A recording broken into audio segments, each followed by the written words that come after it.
അപ്പോൾ നമ്മുടെ അക്കോമഡേഷനെ പറ്റിയുള്ള മൂന്നാമത്തെ വീഡിയോ ആയിട്ട് ഞാൻ വന്നേക്കാണ്. ഇത് ഒരു ദിവസം എടുത്താട്ടോ, വേറെ ഒന്നുമില്ല. എനിക്ക് നല്ലൊരു വൈബ് തോന്നി ഇവിടെ വന്നപ്പോഴത്തേക്കും ഈ സംഭവമൊക്കെ ആക്കി ഇവർക്ക് ഞാൻ സെയിം ഡ്രസ്സിലൊക്കെ എന്ത് കാര്യം. അപ്പോൾ അതുകൊണ്ട് ഞാനെങ്കിൽ അപ്പോൾ അതിൻ്റെ അത് ഇന്ന് പറയാൻ വന്നത് എന്താ പറയുക, കോൺട്രാക്റ്റ്, ലെറ്റിംഗ് ഏജൻസി, എത്ര നാൾ കോൺട്രാക്റ്റ്, മിനിമം കോൺട്രാക്റ്റ്, നമ്മുടെ ഡിപ്പോസിറ്റ് തിരിച്ച് കിട്ടുന്നത്, ഇത് ഡിപ്പോസിറ്റുകളുടെ പ്രശ്നങ്ങൾ, എങ്ങനെ വീടുകൾ സൂക്ഷിക്കണം, എങ്ങനെ ഡീൽ ചെയ്യണം എന്നുള്ളതാണ്. അപ്പോൾ ഇതിൻ്റെ അകത്ത് നമ്മൾ പറയാൻ ഉദ്ദേശിക്കുന്നതെന്ന് പറഞ്ഞാൽ ഡിപ്പോസിറ്റുകൾ ഇപ്പോൾ നിങ്ങൾക്ക് അതിൻ്റെ അകത്ത് നമ്മളൊരു സ്റ്റഡി അബ്രോഡ് കൺസൾട്ടൻസ് ആണ് നാട്ടിലും ദുബായിലുമാണ് നമുക്കുള്ളത്. നമ്മൾ എന്താ പറയുക UK ആണ് നമ്മുടെ എന്താ പറയുക, നമുക്കാണെന്നുണ്ടെങ്കിൽ ഏത് രാജ്യത്തേക്ക് നമ്മൾ അഡ്മിഷൻ ചെയ്യുന്നത് മാസ്റ്റേഴ്സ്, കോർ മാസ്റ്റേഴ്സ്, ബാച്ചിലേഴ്സ്, ഈ രീതിയിൽ നിങ്ങൾക്ക് വേണ്ട കോഴ്സും കാര്യങ്ങളും നിങ്ങളെ രക്ഷപ്പെടുത്തുക എന്നല്ല, നിങ്ങൾ അവിടെ പോയി പഠിച്ച് സെറ്റിൽ ആവുക എന്നുള്ളതാണ്. പിന്നെ നമ്മൾ ചെയ്യുന്ന services admission, university selection, consultation, accommodation, എയർപോർട്ടിക്ക് ഇഫ് നീഡ് നിങ്ങൾക്ക് വേണമെന്നുണ്ടെങ്കിൽ ഓൾ ഫ്രീ ഓഫ് കോസ്റ്റ്. നമ്മളുടെ അടുത്ത് ₹1 നിങ്ങൾക്ക് പേ ചെയ്യേണ്ട ആവശ്യമില്ല. നിങ്ങളുടെ അക്കോമഡേഷൻ, പിന്നെ ഫോറക്സ് കാർഡ് കാര്യങ്ങൾ, നിങ്ങളുടെ ഫീ പേയ്മെൻറ്റ് കാര്യങ്ങൾ, ഇതിനൊക്കെയുള്ള എല്ലാ ഇൻസ്റ്റിറ്റ്യൂട്ടിൻ്റെ സപ്പോർട്ട് ആൻഡ് എവറിത്തിങ്. നിങ്ങൾ വന്നു കഴിഞ്ഞാൽ പിന്നെ നിങ്ങൾ വന്ന് വർക്ക് അവിടെ പോയി പഠിച്ചോണ്ടാൽ മതി. നിങ്ങൾക്ക് ഫീസ് അടയ്ക്കാൻ മാത്രം നിങ്ങൾ കാശ് കൊടുത്താൽ മതി. ബാക്കിയൊരു കാര്യത്തിന് നിങ്ങൾക്ക് കാശ് കൊടുക്കുന്ന ആവശ്യമില്ല. There is a person for everything. అనేది നിങ്ങൾക്ക് 24/7 വൺസ് നിങ്ങൾ ആപ്ലിക്കൻ്റ് ആയി കഴിഞ്ഞാൽ നിങ്ങൾക്ക് ആക്സസിബിലിറ്റി ഉണ്ട്.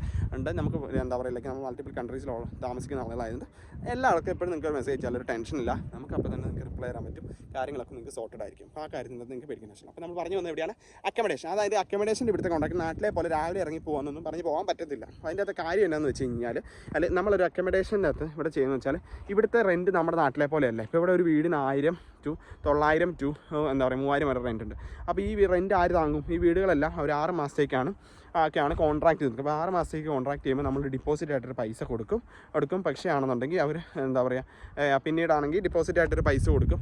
ആ ഡിപ്പോസിറ്റ് പൈസ കൊടുത്ത് നമ്മൾ കോൺട്രാക്ട് ചെയ്തു. അപ്പോൾ 6 മാസത്തേക്കാണെന്നുണ്ടെങ്കിൽ 6 മാസം ഇരുന്നതിൻ്റെ 30 ദിവസം മുമ്പ് നമ്മൾ പറഞ്ഞിട്ട് വീട്ടിൽ നിന്ന് ഇറങ്ങിപ്പോകും. അല്ലാണ്ട് ഒരു ദിവസം രാവിലെ എനിക്ക് ഈ വീട് പറ്റത്തില്ല എന്ന് പറഞ്ഞ് ഇറങ്ങി പോകുന്നത്. കാരണം ഹ്യൂജ് എമൗണ്ട് റെൻ്റാണ്. അങ്ങനെ ഒത്തിരി പേര് കാണിക്കാൻ ലെറ്റിംഗ് ഏജൻസികളായിട്ട് തർക്കം, മലയാളി ലെറ്റിംഗ് ഏജൻസി തർക്കങ്ങളും കാണിക്കാൻ ഞാൻ ഒത്തിരി കണ്ടിട്ടുണ്ട്, കേട്ടിട്ടുണ്ട്. പറഞ്ഞു വരുമ്പോൾ ഉള്ളിൽ തൊളിച്ചു വരുന്ന കാര്യമൊന്നുമില്ല. ഞങ്ങളെ ലെറ്റിംഗ് ഏജൻസി ഞങ്ങളെ പറ്റിച്ചു വഞ്ചിച്ചു എന്നൊക്കെ.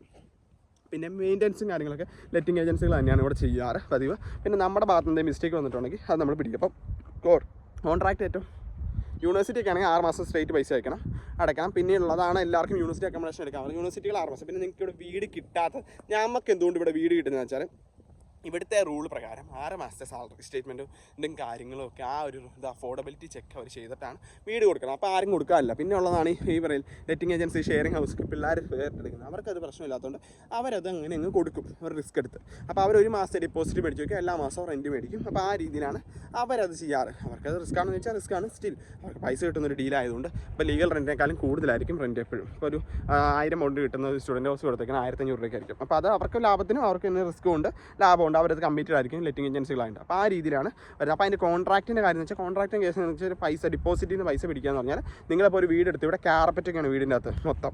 കാർപ്പറ്റ് ഉണ്ടാവും, കാര്യങ്ങളുണ്ടാവും, വീടൊക്കെ ക്ലീനാണ്. ഇതൊന്ന് ക്ലീൻ ആക്കണമെങ്കിൽ തന്നെ 100-300 പൗണ്ട് വേണം ഒരു പ്രൊഫഷണൽ ക്ലീനേഴ്സ്. നമ്മൾ ആ വീട് പട്ടിക്കൂടുതലാക്കി തിരിച്ചു കൊടുത്തു കഴിഞ്ഞാൽ ആരാണെന്നുണ്ടെങ്കിൽ പൈസ പിടിക്കും. അതിന് നമ്മൾ പിന്നെ അലമണ്ടാക്കി കേട്ടോ, എൻ്റെ കാശ് വേണം, ഞാൻ പണിയെടുത്ത കാശാ മറിച്ചാണെന്ന് പറഞ്ഞിട്ടൊന്നും ഒരു കാര്യമില്ല.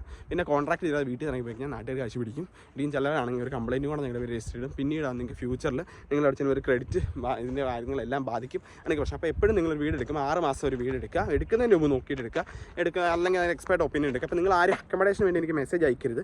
മാഞ്ചസ്റ്റർ, ലിവർപൂൾ ആണെങ്കിൽ മാത്രം നിങ്ങൾക്ക് സഹായിക്കാൻ പറ്റുള്ളൂ. അല്ലെങ്കിൽ ഞാനത് ഡിലീറ്റ് ചെയ്തുള്ളൂ. നിങ്ങൾ സ്ഥലം ഏതാണെന്ന് പറഞ്ഞിട്ട് മാത്രം അയച്ചാൽ മതി. കാരണം വേറെ ഒന്നുമല്ല, വഴിയില്ല.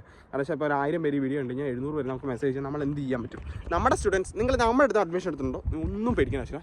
ആ കാര്യങ്ങളെല്ലാം നിങ്ങൾ ചെയ്യും. നിങ്ങളുടെ 1 രൂപ പോകത്തില്ല, നമുക്ക് അതിന് ഉത്തരവാദിത്തമുണ്ട്. ഇനിയിപ്പോൾ പോയിട്ടുണ്ടെങ്കിൽ തന്നെ, ഇപ്പോൾ നമ്മളിപ്പോൾ ഞാൻ വീഡിയോ പറയുമ്പോൾ ചിലപ്പോൾ ആരെങ്കിലും ഇപ്പോൾ ഞാനിപ്പോൾ ഇത്ര നാൾക്കിടയ്ക്ക് കുറേ പിള്ളേർ വിട്ടിട്ടുണ്ട് പല രാജ്യത്തും.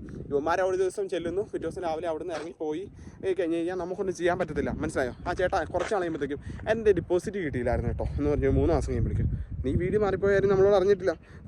ഒരു ദിവസം രാവിലെ ഇവിടെ എൻ്റെ കൂട്ടാനെടുത്ത് റൂം കിട്ടിയിട്ടോ, ഞാൻ അങ്ങോട്ട് പോയിക്കുക എന്നൊക്കെ പറഞ്ഞു കഴിഞ്ഞാൽ അത് ഇവിടെ നടക്കത്തില്ല. കാരണം ലീഗലി നടക്കത്തില്ല. ലീഗലി അപ്പോൾ ആരെങ്കിലും ശരിയാണെന്ന് പറയുന്നൊരു കാര്യത്തിന് നമ്മളെപ്പോഴും ലൈബിളായിരിക്കും, അല്ലാത്തൊരു കാര്യത്തിന് നമ്മൾ ലൈബിളായിരിക്കത്തില്ല. അപ്പോൾ അങ്ങനെ കോൺട്രാക്റ്റ്, ഡിപ്പോസിറ്റ്, വീട് ക്ലീനായിട്ട് സൂക്ഷിക്കുക, ക്ലീനിങ് ചാർജസ്, ഇത്തരം കാര്യങ്ങൾ നിങ്ങൾ അവെയറാണെന്ന് മനസ്സിലാക്കുന്നു. അപ്പോൾ ഇത്തരം കാര്യങ്ങളൊക്കെ നിങ്ങൾ എഴുതുമ്പോഴും പെറുക്കും നോക്കി കണ്ടൊക്കെ പെറുക്കുക. അതല്ല, ഇതിനൊക്കെ മുമ്പ് തന്നെ നിങ്ങൾ എന്താ പറയുക, അഡ്മിഷൻ നോക്കുന്ന ആൾക്കാരാണെന്നുണ്ടെങ്കിൽ ഇതെല്ലാം നിങ്ങൾക്ക് ചെയ്തു തരുന്ന ഒരു ഏജൻസിനെ നാട്ടിൽ നിന്ന് തന്നെ ചൂസ്